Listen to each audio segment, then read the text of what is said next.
Is that better? This is so weird for me because I always see Maddie in glasses. I was like, well, videos, you never know how long videos last, so I better make an effort today. Being able to see our healthcare system transform and provide amazing care to our patients. I think the NHS is an amazing organisation worldwide, and I feel really privileged to work within that and directly have an influence on how our services are built to support patients in need.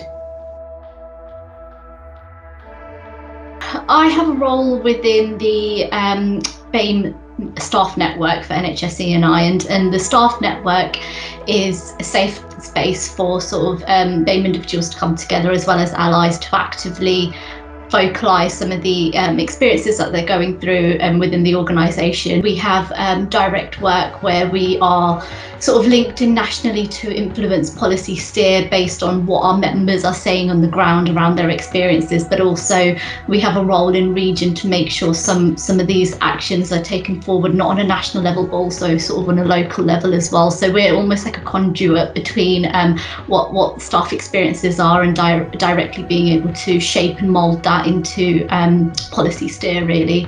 One of the reasons I wanted to become involved within the BAME staff network was because when I joined the NHS, I was quite shocked at the data where it was showing that BAME individuals kind of progressed to around 8A, 8B level, and then they sort of filter off, really. There's no sort of senior representation within the BAME sort of category. And however, having said that, I'm one of those few individuals where I've had a really positive experience in the NHS, and I think that needs to be sort of picked up. I just hope that my experience is reflected across the organisation, and eventually we have equitable sort of experiences across the NHS.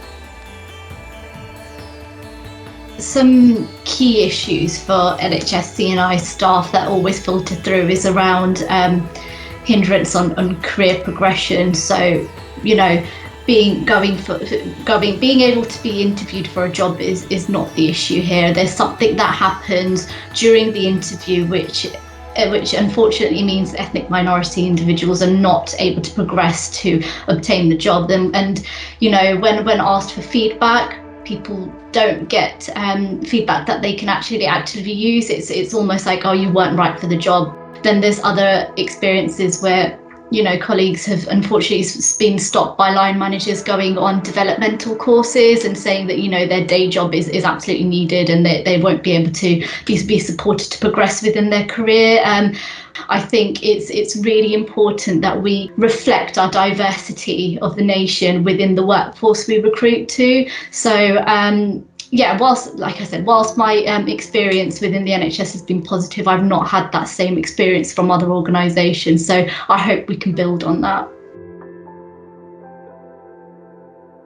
Yeah, so I guess recent experiences of George Floyd and Black Lives Matter, the disproportionate impact of COVID, everything's really in the last year come into the forefront, and people don't always realise that what's going on in the news really does impact you as a person, because whilst I'm happy day to day and stuff, I've experienced racism, I would say probably outside of work on a frequent basis, from road rage. People feel the need to kind of use my you know, Asian background against me in a road rage incident, and something as small as that really hits home. And in all honesty, I think sometimes you have to get away from the media because it makes you get quite down to realise that racism is still around, and you know, and I think the worst thing is there's a lot of people that unfortunately have blinkers and think the UK are not sort of exposed to racism like America, and I would absolutely challenge that, because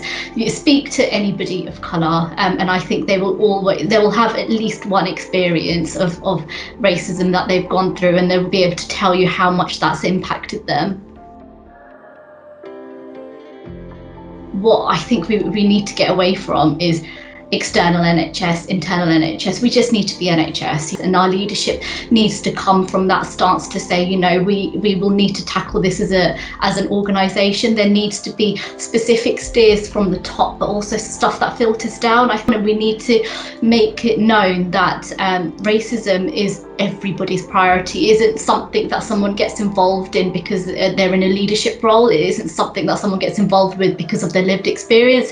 It's something that we should all be doing to make our organisation a better place for our staff as well as our patients. So I think this isn't just an NHS ambition. I see the future of, I hope, everything, you know, racism eventually sort of being dismantled, and everybody in the UK or nationally being able to kind of be seen as one, because quite frankly in the 21st century we're still talking about racism is not right.